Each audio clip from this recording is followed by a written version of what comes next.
Hola a todos, ¿cómo están? Qué gusto estar con ustedes en un video más. Hemos recibido muchas peticiones de hablar acerca de la justicia divina, de cómo podemos concebir los seres humanos la justicia divina y cómo debemos de hacer una reflexión en cuanto a las situaciones que suceden en el mundo que aparentan ser tremendamente injustas y dónde se encuentra Dios ante esas injusticias. Así es de que vamos a intentar resumir los puntos principales acerca de este tema, entendiendo que abarca muchísimo más de lo que podemos llegar a decir en un pequeño video, pero por lo menos vamos a citar las fuentes de donde las personas que quieran ir a buscar y a investigar más sobre este tema van a poder seguir profundizando en él.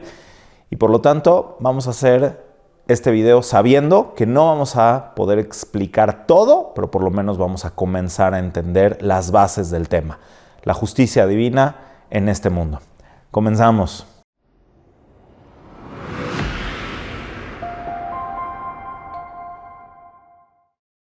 Debemos de comenzar con hacer una reflexión acerca del concepto de justicia.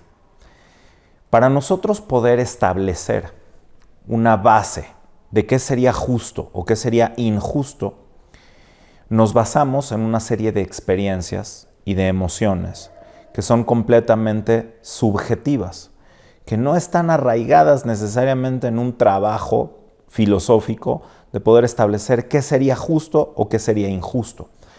Yo creo que, sin tratar de encapsular el tema, muchas veces basamos la idea de justicia e injusticia en aquellas cosas que son agradables o desagradables a corto plazo, y también conceptualizamos los temas de justicia o injusticia a cómo nosotros, los seres humanos, ejercemos la justicia y la injusticia. Entonces, por aquí empieza el primer detalle importante al hablar de la justicia divina.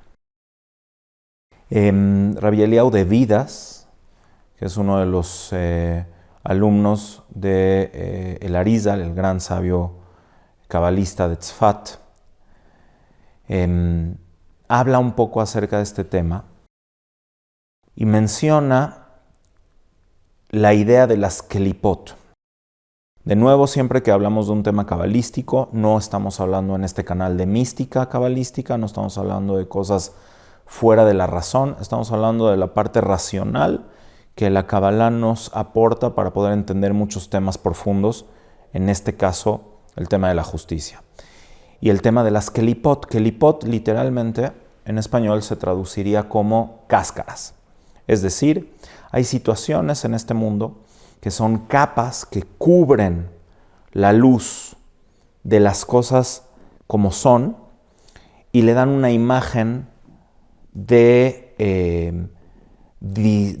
distorsión a las cosas que podrían ser entendidas de una forma mucho más directa o mucho más clara. Entonces, una cáscara sí cubre el fruto, sí lo protege, pero también impide ver la parte interna de las cosas.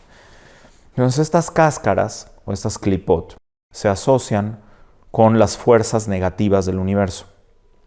En el lenguaje cabalístico, a estas fuerzas negativas se les van a llamar cáscaras, klipot. ¿Por qué se les llaman klipot? Porque son el producto de las acciones del ser humano que hacen que nosotros no entendamos las cosas tal cual son, sino que les demos una interpretación subjetiva. Por ejemplo, el ejemplo citado. Si hay un bebé que muere recién nacido, no podemos atribuir su muerte a un aspecto de justicia o de injusticia. Tratar de atribuir este tema a aspectos de justicia e injusticia sería empezar de nuevo a entrar en el terreno subjetivo de que la muerte de ese bebé fuera un castigo a los padres o que fuera un tema de un alma de acuerdo a los conceptos de los Gilgulim, que cometió algún tipo de falta en su vida pasada. Gilgulim en este sentido son reencarnaciones, y que vuelve a este mundo a pagar por esa falta, lo cual no explicaría mucho por qué los padres tendrían que sufrir la pérdida de un bebé, etc. Entonces, Dado que todo esto es completamente subjetivo y estamos entrando en un terreno donde no contamos con la información suficiente para establecer que algo sea justo o injusto, nos vamos a basar en lo que nosotros en el mundo humano consideraríamos una justicia o una injusticia. Por lo cual, espero que se esté entendiendo lo que estamos explicando hasta acá. Si tienen alguna duda, no duden en ponerla en los comentarios. Cuando hablamos de una situación de justicia, nos tenemos que ir invariablemente al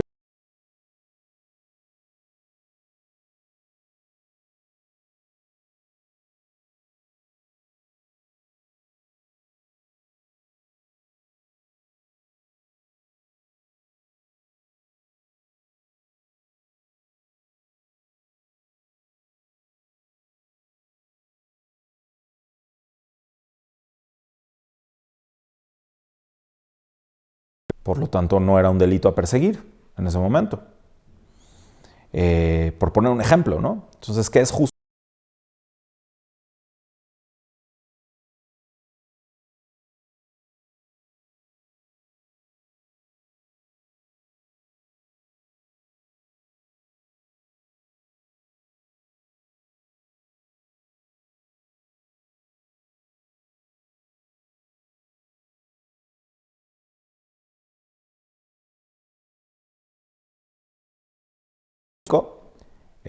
No es útil, no es correcto, no es funcional. Por lo tanto, estas clipot, estas cáscaras, son aquellas situaciones subjetivas por las cuales nosotros juzgamos.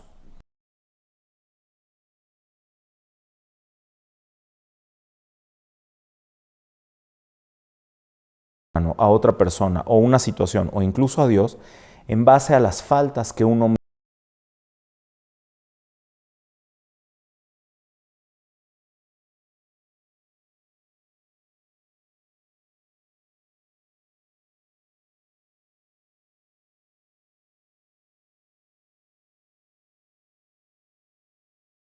el ser humano no ha sido todavía capaz de engañar o de mentir, no juzgaría a otra persona a través de su acción como un engaño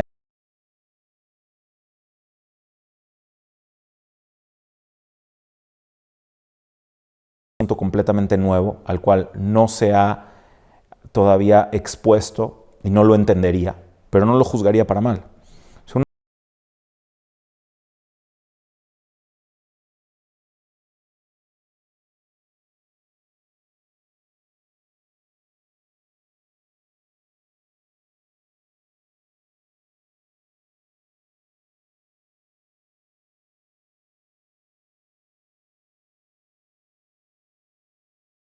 Engaña a una tercera. Ahí es donde apenas empieza a entender que eso puede suceder. Tiene que tener una exposición ante la mentira, ante la clipá. Y en la medida en la que nosotros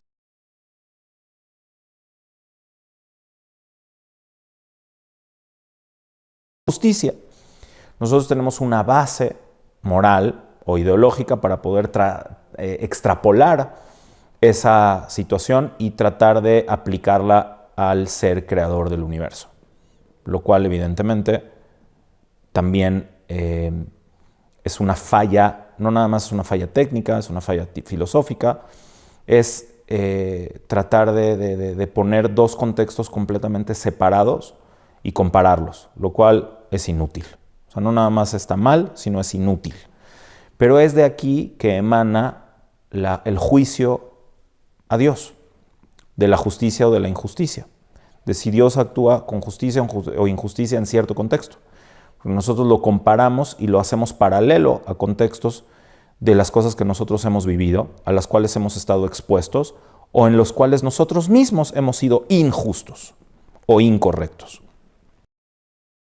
Entonces quiere decir que el cuestionamiento de la justicia divina por principio, cuando está cargado de emociones, cuando está cargado de un contexto de afectación del individuo o del grupo, va a ser muy difícil de plantear de manera objetiva y en la mayoría de las veces termina siendo algo inútil.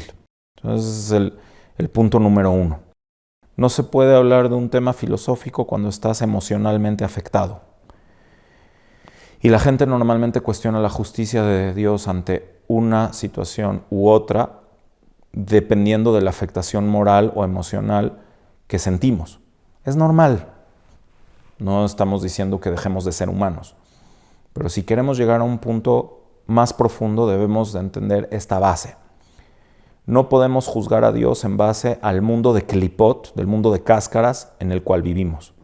Y en la medida en la cual nosotros tengamos una acción de doble sentido, o tengamos una doble moral, o cometamos injusticias, o toleremos injusticias, o nos expongamos ante la injusticia, será más fácil que le apliquemos estas situaciones al mundo hecho por el Creador y a las situaciones hechas por el Creador.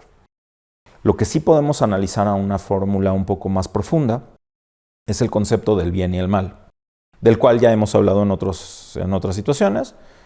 Para no repetir, simplemente podemos remitir a que se vean, por favor, si tienen tiempo, vean las 3 clases que dimos acerca del verdadero monoteísmo, parte 1, 2, 3, muy amplio. También podemos tratar de resumir aquí lo que dice uno de los más grandes sabios de Israel. Él vivió en el principio del siglo XVIII. Para mí es uno de mis grandes maestros en cuanto a todo lo que está relacionado con la filosofía judía, mucho en base a conceptos cabalísticos racionales. Lo he mencionado en muchos lugares. Ramjal, en su libro Da'at Emunot, afortunadamente este libro en particular sí está en español. Yo tuve también la suerte de trabajar en la edición española, que fue traducida y comentada por un gran amigo y colega, Rav Aryeh Kaufman, a quien pronto quizás invitaremos al canal para que nos hable también de ciertos temas. En este caso, la edición en español es de la editorial Jerusalén de México. Son 2 tomos. El libro se llama Da'at Emunot, el orden cósmico según la Kabbalah. Lo pueden encontrar ahí. En este libro vamos a encontrar la mejor exposición que yo he leído sobre el tema del bien y el mal. Se los voy a recomendar a partir del capítulo, más o menos del capítulo 32, hasta por ahí del capítulo 45. Quien quiera entender lo que realmente opina el judaísmo acerca de la justicia y la injusticia divina, tiene que comenzar por acá. Pero una vez que estudiaste esos 10 capítulos, que no es tanto, no es un asunto muy largo, definitivamente vale la pena regresar al principio de los conceptos del libro, donde se habla de la creación del mundo y también de la unicidad del Creador. Entonces, vamos a tratar de resumir brevemente este concepto. La justicia y la injusticia solamente caben dentro de una de las 2 formulaciones de dirección cósmica del universo. A la primera se le llama Anagat Amishpat, Anagat Sahar Beonesh, la justicia, el pago y el castigo, la justicia divina en el mundo, y la otra es Anagat Malhut, que es la dirección de la perfección. Entonces aquí entendemos que hay 2 formulaciones de la relación de Dios con su mundo. La primera es donde cabe la justicia o la injusticia, donde cabe la ley, donde cabe el porqué, donde cabe si el ser humano hizo algo por alguna razón o si el Creador actúa ante el mundo por alguna situación previa.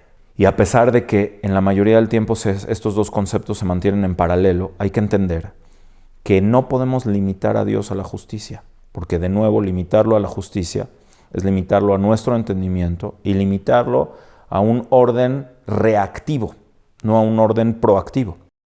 El Creador lleva el mundo, dirige el mundo de una forma que es mucho más amplia que justicia. Se le llama Emet, la verdad, la dirección de Emet. Y Emet solamente lo puede visualizar el individuo que ya llegó a ese punto.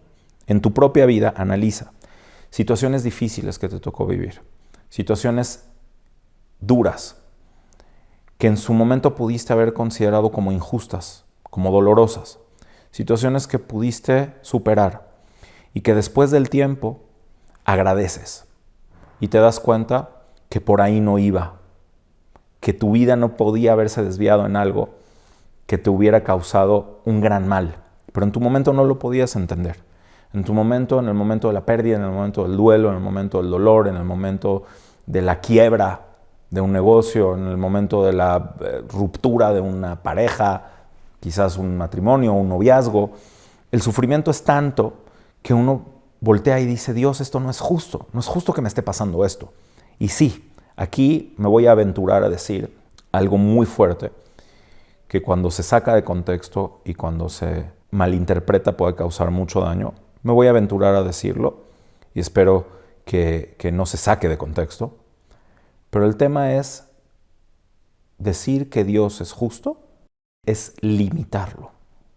Decir que Dios es justo es limitarlo a una medida que tú entiendes.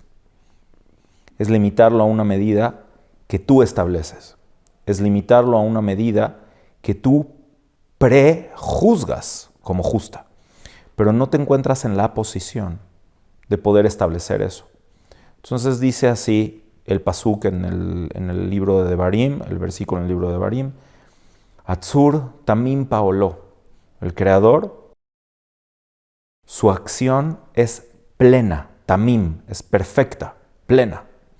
El emuná ve'en Abel, es Dios, el Creador, firme en su emuná. Aquí la palabra emuná la vamos a tener que traducir no como fe, sino es la traducción del concepto de que es confiable. Es un Dios que es firme y confiable.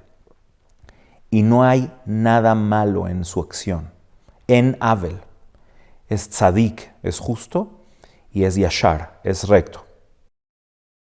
Este versículo implica todo lo que estamos diciendo en unas pocas palabras.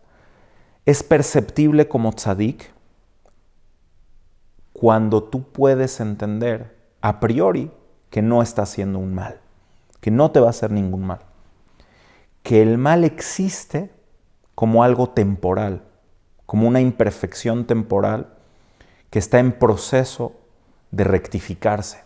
Por eso es tzadik de yashar. Es justo y es recto, porque es justo en el momento, pero también es recto hacia el futuro, hacia el tikkun del mundo, hacia la rectificación del mundo entero. Y aquí viene el ingrediente especial por el cual consideré que vale la pena hablar de esto. Porque el Creador quiere que esa justicia y esa verdad, ese emet, se manifieste en el mundo a través de nosotros. Y ahí también dice Ramjal, en el Da'at Ebunot, una frase que es poderosísima. Dios, es cierto, deja al mundo caer a veces hasta lo más bajo. No lo suelta, no lo abandona, pero deja que caiga. Y eso no significa que abandonó al mundo. Eso no significa que lo dejó a su suerte. Eso significa que el mal como posibilidad es algo real y que se acumula. Se puede acumular tanto al grado que el propio mal se autoanule. Imagínense la terrible situación de que el propio mal se autoanule. El mal puede ser ejercido siempre y cuando venga revuelto de alguna clipa, de alguna cáscara que lo haga aparentar como algo bueno. La gente que fuma, la gente que se está haciendo daño con una sustancia, con una droga o con alcohol, siente un placer inmediato que le hace equivocarse en su juicio y decir, no pasa nada, no me va a pasar a mí. Yo no me voy a hacer adicto, yo no me voy a morir de un cáncer. A mí no me va a pasar, porque el placer inmediato es una situación que aparenta ser un bien, es una clipá. Igual con todas las malas decisiones que puede tomar el ser humano. Y en ese momento, Dios no va a detenerte de que te hagas ese daño. Pero Dios no está haciendo ese mal. El Creador dejó que este mundo pueda funcionar de una manera funcional o disfuncional. Y ese es el margen de acción del ser humano.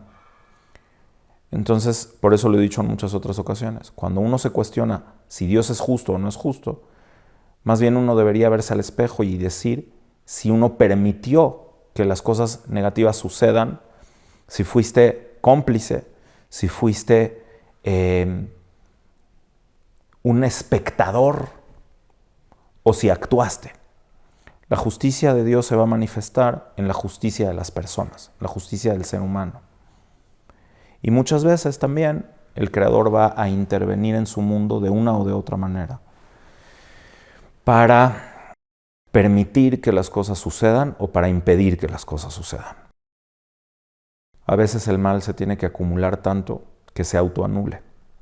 A veces el ser humano lleva acumulando decenas de años, cientos de años, miles de años, prejuicios, maldad, hasta el punto donde ya no hay otra solución más que esa propia maldad explote y se autoanule y se autoniegue. Esa es la vida también. Lo malo va a pasar, lo malo existe y lo injusto también. Pero el tema es poder ponerle un comentario a tu juicio de valor y decir, puede parecer injusto ahora, puede parecer injusto en este contexto, puede parecer injusto en este momento. Pero llegará el tiempo donde el ser humano pueda entender por qué sucedieron las cosas o para qué sucedieron las cosas. Tratando de entender que Dios va mucho más allá de lo que tú puedas considerar justo o injusto. Y termino recalcando, esto no es para que alguien que está sufriendo o que tiene un dolor o una pérdida o algo tenga un bloqueo ante esos sentimientos o tenga una situación netamente filosófica con la cual otra persona quiera aliviar su dolor. El dolor no se alivia con lógica ni con filosofía. El dolor se cura con empatía, con acompañamiento, con acción. Entonces, esto no es para que cuando alguien se sienta en una situación injusta, nosotros lo dejemos al aire y digamos, pues así quiso Dios que suceda, sino es todo lo contrario. Hashem quiere que cuando algo en el mundo aparenta ser injusto, cuando algo en el mundo aparenta estar mal, vengas tú y actúes y hagas el cambio y la diferencia y manifiestes el bien del mundo, el bien del Creador a través de tus acciones. Parafraseando lo que dijo en algún momento Rabbi Jonathan Sacks, que era un gran sabio, que nos dejó un legado magnífico, la mayoría de sus libros en inglés, pero en una entrevista contestó esto, que es muy probable que Dios permite que hayan injusticias en el mundo para que a ti no te parezca algo normal y actúes y hagas algo al respecto. Dios no es ni justo ni es injusto. Dios es Emet. El Creador es Emet, es verdad, va mucho más allá de eso. Pero si nosotros nos cuestionamos qué quiere, es que nosotros hagamos todo lo necesario para que el mundo sea más justo. Para que en esa búsqueda de la funcionalidad sea todo, sea bueno y sea naim, sea agradable. Y eso está en nuestras manos. Termino nada más diciendo esta frase y con algunos recordatorios que nos pide David, nuestro productor. Voy a terminar simplemente diciendo esto. En la semana en la que conmemoramos el Día Internacional del Holocausto, vienen muchas ideas, muchos sentimientos, mucho dolor, muchas imágenes a nuestro ser. Pero no hay que olvidar que también en ese momento tan terrible hubo tanta gente tan buena que hizo tantas cosas que demuestran la luz de la humanidad. Yo quiero que este año intentemos hacer un enfoque de toda la gente buena que dejó una huella en los peores momentos de la humanidad. No solamente enfocarnos en el mal, que es tan claro y tan evidente, por supuesto que no debemos olvidar, pero yo hago una invitación a que hagamos investigación sobre todas las personas, los justos entre las naciones, hombres y mujeres, grandes y chicos, que demostraron la bondad que existe en la humanidad. Y cómo todavía hay gente que gracias a esa inspiración sigue actuando sin ser simples espectadores de la historia y de la injusticia a la que es capaz el ser humano. Cuando nos llenamos de clipot, de cáscaras, cuando nos llenamos de toda esta injusticia y mentira a la que somos capaces.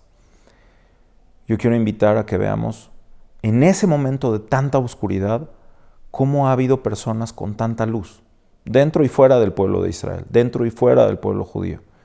Y reitero una vez más, en una ocasión más, que el ser humano, justamente porque puede llegar a lo más bajo, también puede llegar a lo más alto. Si no fuéramos capaces de caer tan bajo, tampoco tendríamos capacidad de llegar a ninguna estatura espiritual ni trascendental. Nos despedimos, esperamos que nos acompañen la próxima vez. Vamos a tener muy pronto nuestro especial en vivo de 25,000 suscriptores. También me mencionan la gran estadística, inmensa estadística da que las personas que nos ven recurrentemente, no que nos vieron una vez, sino que nos hacen el favor de vernos varias veces, no están suscritos al canal. Entonces nos ayudarían mucho si se suscriben. ¿Para qué? Para que esta información que puede llegar a resultar útil y puede llegar a resultar constructiva para más personas, pueda llegarles, para que les pueda llegar la información y para que pueda tener más impacto, porque nosotros no estamos acá ni para tener views, ni para tener muchos suscriptores, ni estamos acá para ningún fin de lucro, ni de chistes para eso. Es simplemente para que haya un foro de reflexión, de conciencia, de crecimiento personal. Y si le podemos con un botoncito dar la oportunidad a otra persona que le llegue la información y le puede resultar útil, entonces estamos ayudando a otra persona sin que a nosotros nos cueste nada. Muchísimas gracias por acompañarnos una vez más. Si Dios quiere, con su bendición, nos vemos la próxima.